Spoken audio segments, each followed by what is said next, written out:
Hello everyone, welcome to my channel. So guys, आज मैं आपको MSc third semester application of spectroscopy का हम यूनिट 5 स्टार्ट कर रहे हैं। ठीक है, तो इसका हम सबसे पहले जो टॉपिक लेंगे वो है बेसिक प्रिंसिपल का। मैं आपको बता देती हूँ। ठीक है, ये देखिए सिलेबस रखा हुआ है यहाँ पर, और यहाँ पे देखेंगे आप ये मोसबोरियर स्पेक्ट्रोस्कोपिक। ठीक है, तो इसका हम लेंगे ये बेसिक प्रिंसिपल का टॉपिक। तो काफ़ी लॉन्ग वीडियो बनेगी ये, ठीक है, क्योंकि काफ़ी ज़्यादा लॉन्ग क्वेश्चन दिया है। इसके अंदर बहुत सारी बेसिक चीज़ें दी गई हैं मोसबेरियर स्पेक्ट्रोस्कोपी के बारे में।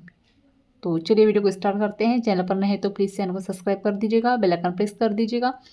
और एमएससी केमिस्ट्री और सेमेस्टर के नोट्स परचेज करने के लिए आप मुझे व्हाट्सएप पे मैसेज कर सकते हैं। डिस्क्रिप्शन में व्हाट्सएप नंबर शेयर कर दिया है। तो लॉन्ग वीडियो बनेगी काफ़ी, तो मैं अलग अलग पार्ट में डिवाइड नहीं करूँगी। ठीक है, इसलिए एक ही वीडियो में पूरा कंप्लीट करेंगे हम। लॉन्ग वीडियो बनेगी तो चलेगा। ठीक है, तो चलिए वीडियो को स्टार्ट करते हैं जल्दी से। तो मोसबेरियर स्पेक्ट्रोस्कोपी, तो मोसबेरियर स्पेक्ट्रोस्कोपी में सैंपल के द्वारा वाई एक्सरे के ऑब्जर्वेशन से होने वाले ट्रांजिशन एजेंट रिजोनेंस की स्टडी की जाती है। ठीक है, सबसे पहले आपको इस बात को ध्यान देना है कि यहाँ पर होता क्या है कि जो स्पेक्ट्रोस्कोपी में सैंपल द्वारा जो वाई रेस के ऑब्जर्वेशन से होने वाले ट्रांजिशन एंड रिजोनेंस की स्टडी, मतलब कि वाई एक्सरे की जो वाई रेस के ऑब्जर्वेशन से होने वाले ट्रांजिशन और रिजोनेंस की स्टडी की जाती है। ठीक है, किसकी? वाई रेस के बारे में। ठीक है, यहाँ पर ट्रांजिशन और उसके रिजोनेंस की स्टडी की जाती है। इतनी बताइए समझ में। अब आगे देखते हैं। अब आगे देखते हैं इस स्पेक्ट्रोस्कोपी में सेम और डिफरेंट एलिमेंट के इसोटोप रेडियो एक्टिव डिकाय से एक तीसरा मोर हेवियर नाव यानी ज्ञात एलिमेंट का फॉर्मेशन होता है। ये एलिमेंट इनिशियली एक एक्सिटेड न्यूक्लियर स्टेट में प्रोड्यूस होता है, फिर very short डिकाय about micro seconds में एक्सिटेड न्यूक्लियाई अपने ग्राउंड स्टेट में आ जाता है and very high frequency energy emit करता है। इस प्रकार मोसबोरियर स्पेक्ट्रोस्कोपी में इसी वायरे एमिशन और उसके संबंधित ऑब्जर्वेशन की स्टडी की जाती है। हाँ, समझ में काफ़ी ज़्यादा इजी लैंग्वेज में लिखा गया है, आपको अच्छे समझ में आ जाएगा क्या कह रहा है। अब मोसबोरियर स्पेक्ट्रोस्कोपी का उसके डिस्कवरेड के नाम पर रखा गया है, डिस्कवरेड बाय राउडोल्फ एल मोसबेयूर इन ईयर 1957 में, जिन्हें अपने कार्य के लिए 1961 में नोबेल प्राइज हासिल हुआ। ये स्पेक्ट्रोस्कोपी एटम के न्यूक्लियाई के एनर्जी लेवल के बीच ट्रांजिशन से रिलेटेड है। आगे देखते हैं मोसबेयूर स्पेक्ट्रोस्कोपी के एप्लीकेशन। यहाँ पर फर्स्ट है solid state physics, surface physics, material science, chemical solid state, biochemistry, geology, biology, medical science, geology, but mainly used 57 FE and 119 SN के अकॉर्डिंग कोऑर्डिनेशन कंपाउंड की स्टडी में होता है। ठीक है, आया। अब आगे देखते हैं। तो अभी तक हमने क्या पढ़ा? मोसबेयूर स्पेक्ट्रोस्कोपी का इंट्रोडक्शन पढ़ा। अब है हमारे पास बेसिक प्रिंसिपल ऑफ मोसबेयूर स्पेक्ट्रोस्कोपी। ठीक है, आगे देखते हैं। अब इसमें हम वाई रे स्पेक्ट्रोस्कोपी के मेन प्रिंसिपल की स्टडी करेंगे, जिसमें हम उदाहरण के रूप में आयरन और न्यूक्लियस का यूज़ करेंगे। इसोटोप 57 CO के रिडक्टिव डिकाय से 57 Fe प्रोड्यूस होता है, जो एक लॉन्ग लिवेड स्पीस है जिसका हाल्फ लाइफ टाइम 17 डेज है। ठीक है, अब Z से Z-1 X Y और ये 1 इलेक्ट्रॉन के बारे में दिया गया। तो रेडियो एक्टिव न्यूक्लियस है यहाँ पर, एग्जिटेड स्टेट इस तरह से दी गई है। ठीक है, और ये क्या है? फ्लोरेंस वाई रे है। ठीक है, जो वाई रे सैंपल इस तरह से दिया गया है। तो ये आपको एग्जाम में लिख कर आना है, तो इसको आप स्क्रीनशॉट ले लीजिए। इसका डायग्राम आपको बना, ये जो एनर्जी लेवल इसका दिया है, इसको आपको एग्जाम में लिख कर आना है। आगे देखते हैं। Transition between ground and excited state of nucleus Mossbauer active nucleus have I और 0 different value of I in ground state and excited state. ठीक है, I बड़ा होता है 0 से। ठीक है, तो ये इस तरह से दिए गए हैं। इसका एनर्जी लेवल देख लीजिए आप, फ्लोरेंस है, रिजोनेंस है। ठीक है, अब आगे देखेंगे। अब नोट दिया है Hinsberg अनकैर्टिनिटी principal, del E multiply होगा T 1/2 बराबर H/2 पाई डेल ई बराबर लाइन विड्थ। अब 5-7 को कोऑर्डिनेशन इलेक्ट्रॉन कैप्चर करके 5-7 Fe एक्सिटेड स्टेट देता है।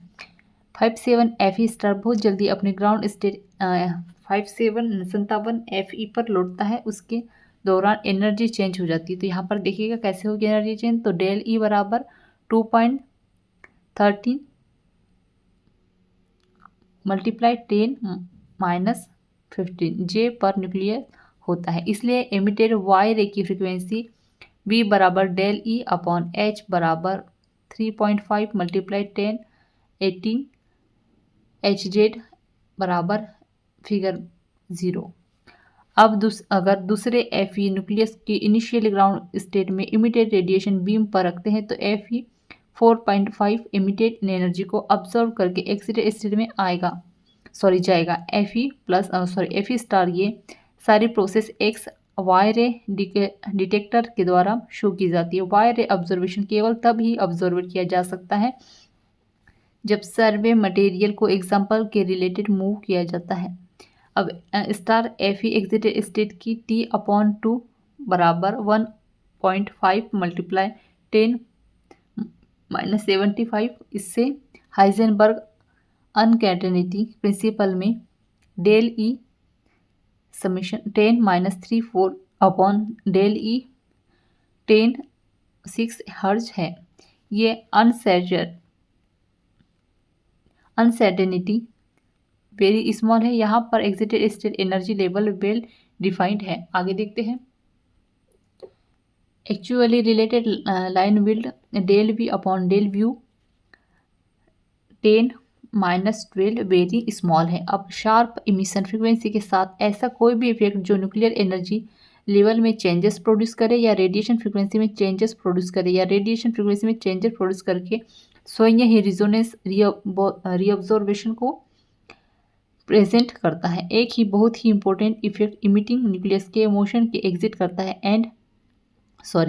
एक 10-18 हर्ट्ज फ्रीक्वेंसी वाले फोटो का मोमेंटम रिलेटिविटी लार्ज होता है। जब उस प्रोटॉन की न्यूक्लियस द्वारा इजेक्ट किया जाता है तब न्यूक्लियस टोटल मोमेंटम को कंसर्व करने के लिए रिकॉल हो जाता है। अब नोट है एक्सिटेड स्टेट के हाफ लाइफ टाइम T/2 के टर्म में star excited state del E will be del E multiply T/2 बराबर ln 2.h/2π।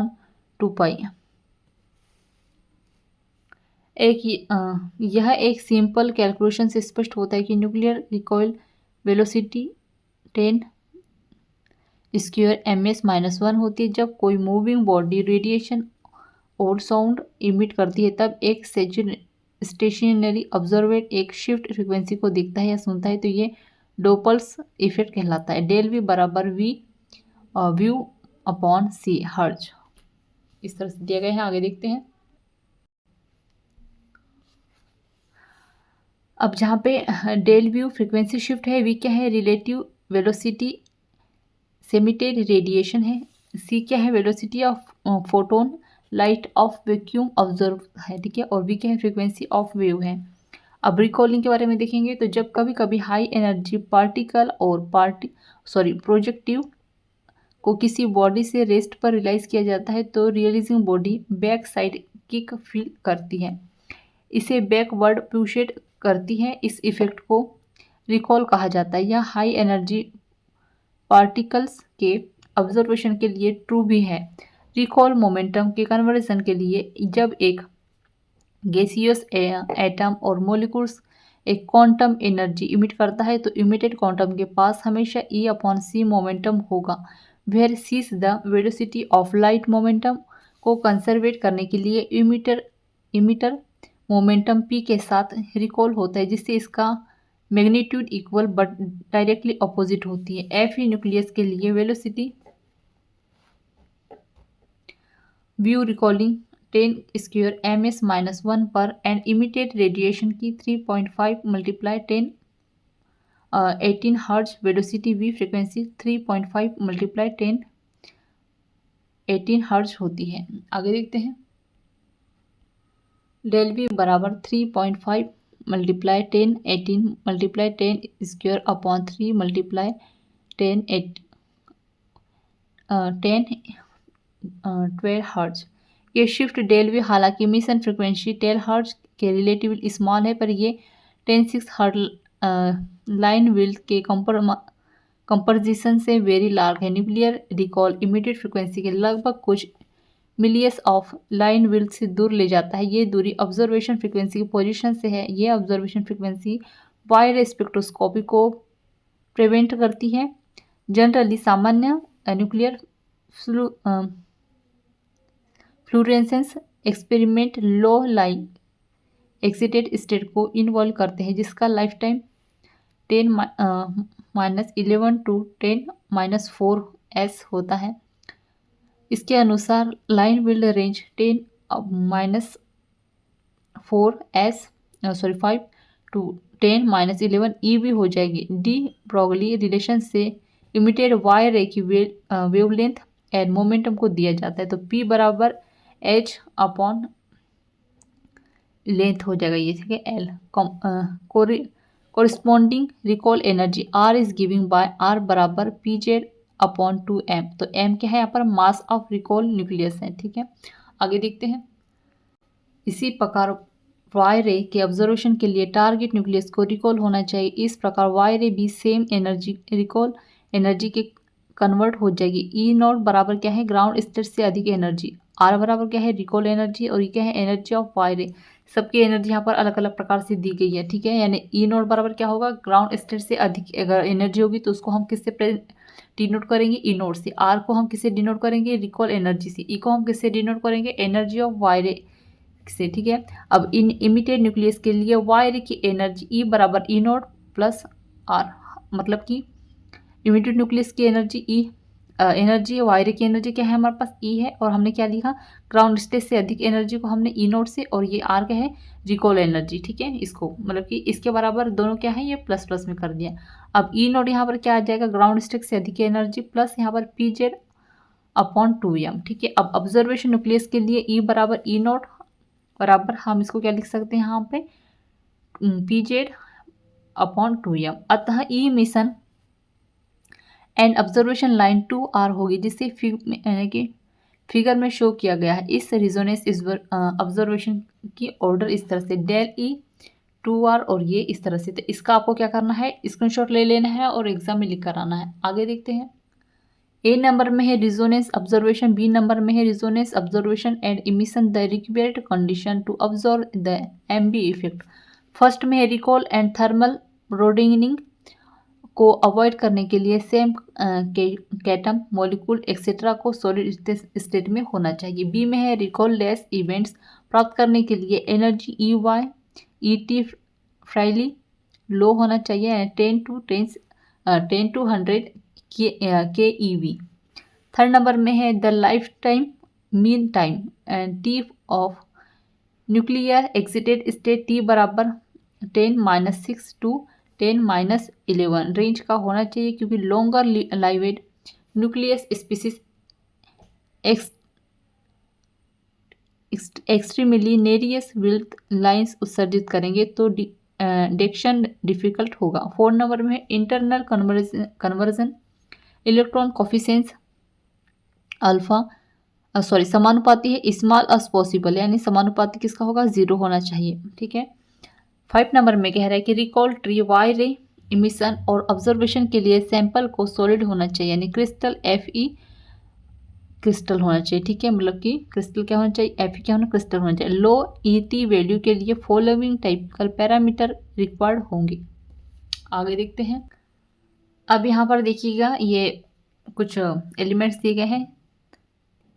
33N 19 1 IR 57 Fe 148 HG और 119 SN, ठीक है। तो एटॉमिक मेसिन AMU कितना होगा यहाँ पर? इस तरह से इसका मान दिए गए हैं। ट्रांजिशन एनर्जी इसमें इतनी दी गई है, रिकॉल एनर्जी दी गई है, टेम्परेचर T दिया गया है और डॉपर फील्ड EV इस तरह से दिए गए हैं, ठीक है। तो आप इसका स्क्रीनशॉट ले लीजिए और इसको आपको एग्जाम में लिखना है। आगे देख लेते हैं यहाँ पर। तो सोर्स मूवेबल ये इस तरह से दिया गया है, ऑब्जर्वर यहाँ पर होगा और डिटेक्टर इस तरह से हो जाएगा। ठीक है, तो आप इसको वेलोसिटी ऑफ सोर्स को आप इस तरह से दिखा सकते हैं। ये इस तरह से है तो इसको इस तरह से दिखाएंगे हम। ठीक है, आया समझ में? ये क्या है, एक सोर्स है और यहाँ पे ये ऑब्जर्व हो रहा है और ऑब्जर्व होने के बाद में क्या हो रहा है, यहाँ पर ये जो चीज़ है डिक्टेट हो रही है। ठीक है, आगे देखते हैं। अब मोस्ट वायर स्टडी के लिए ऑल वाई इमिटर सुटेबल नहीं होते। एमबी न्यूक्लियस में फॉलोइंग कैरेक्टरिस्टिक होने चाहिए। फर्स्ट है, वाई रेडिएशन की एनर्जी 10 से 200 की ईवी होनी चाहिए। सेकेंड नंबर में एग्जिटेड सोर्स से वाई इमिशन का टी 1/2 लिमिट्स 10-6 to 10-10 एस के बीच होना चाहिए। 3 में है, वाई इमिट न्यूक्लियट के जनरेट करने वाले पेरेंट न्यूक्लियर का टी 1/2 ईयर की ऑर्डर में होना चाहिए। 4 नंबर में है, एमपी न्यूक्लियस का कन्वर्जन कॉफिशिएंट लो होना चाहिए जिससे इसका वाई इमिशन से डिकेज हो जाए। और फॉर्मेशन ऑफ मोस्टब्यूरियर न्यूक्लियस, तो मोस्टब्यूरियर सोर्स न्यूक्लियस एग्जिटेड स्टेट में होना चाहिए जब यह ग्राउंड स्टेट में फ्रैक्शन में सेकेंड में लौट जाना चाहिए। एग्जाम्पल यहाँ पर दिया गया है। फर्स्ट में है 57 Fe plus 57 Fe nuclear 57 CO L T 1/2 बराबर 270 डे के इलेक्ट्रॉन कैप्चर से अथवा 57 Mn टी 1/2 1.7 मिनट में बीटा डिकाई से प्राप्त होता है। अब यहाँ पर इस तरह से दिया गया है 57 FeDn 57 CO टी 1/2 बराबर 270 डेज में। और यहाँ बी नंबर में दिया है 57 FeNp 57 Mn टी 1/2 बराबर 1.7 मिनट्स। ठीक है, आगे देखते हैं। अब यहाँ पे इलेक्ट्रो कैप्चर दिया है I बराबर 7/2 57 CO 27 टी 1/2 बराबर 27 डे के लिए। यहाँ पर इस तरह से इसका दिया गया है, देखिएगा एनर्जी लेवल। तो यहाँ से 57 Fe 136 kV में होगा, तो यहाँ पर एनर्जी लेवल ये इस तरह से होगा। और यहाँ पे देखिएगा क्या हो रहा है 14.4 keV। ठीक है, फिर यहाँ पे 44 डेज के लिए दिया गया है। ठीक है, फिर यहाँ पे 8.86 डे के लिए दिया गया है। ठीक है, और इस तरह से लास्ट में ये डायग्राम दिया गया है। तो यहाँ पर इसका स्क्रीनशॉट ले लीजिएगा थोड़ा थोड़ा करके और इसको आपको एग्जाम में लिख कर आना है। ठीक है, इस तरह से। तो इसका स्क्रीनशॉट ले लीजिएगा। अब हम आगे देखते हैं। अब आगे देखेंगे तो 119 SN स्टार यह इसोमेरिक ट्रांजिशन 119 SN/1/2 244 डेज के लिए प्राप्त होता है और ये इस तरह से इसके मान दिए गए हैं। आगे देखते हैं। तो 129 XE स्टार यह न्यूक्लियस 129 I के बीटा डिकाई से अथवा 129 XE टी 1/2 बराबर 8.89 डेज से प्राप्त होता है। ठीक है, अब स्टैंडर्ड रेफरेंस ऑब्जर्वेशन देखेंगे तो डिफरेंट ऑब्जर्वेड सिस्टम की इसोमेरिस शिफ्ट को कंपेयर करने के लिए स्टैंडर्ड ऑब्जर्वेशन नर्सरी से 57 Fe star and 119 SN star source के लिए sodium nitroprusside Na2 Fe SN SNO2H2O and barium standard BaSnO3 को क्रमशः स्टैंडर्ड ऑब्जर्वेशन अडॉप्ट किया जाता है। और इसका जो डायग्राम है वो एनर्जी लेवल है वो इस तरह से दिया गया है। आगे देखते हैं। तो इसका जो ये एनर्जी लेवल है इसको आपको एक अच्छे से कंप्लीट कर लेना है। ठीक है, और जितने भी यहाँ पर एनर्जी लेवल दिए गए हैं सभी को आपको अच्छे से कंप्लीट करना है। तो वीडियो काफ़ी ज़्यादा लॉन्ग हो गई है। ठीक है, लेकिन मैं नहीं चाहती कि अलग अलग पार्ट में डिवाइड हो, इसलिए मैंने पूरा एक ही वीडियो पे कंप्लीट कर दिया है। तो आप देख लीजिएगा। सो प्लीज़ चैनल को, वीडियो पसंद आए हो तो चैनल को सब्सक्राइब कर दीजिएगा, बेल आइकन प्रेस कर दीजिएगा और फ्रेंड्स और अपने ग्रुप में जरूर शेयर कीजिएगा वीडियोस को। और MSc केमिस्ट्री और सेमेस्टर के नोट्स परचेस करने के लिए आप मुझे व्हाट्सएप पे मैसेज कर सकते हैं। डिस्क्रिप्शन पे व्हाट्सएप नंबर शेयर कर दिया है। Thank you.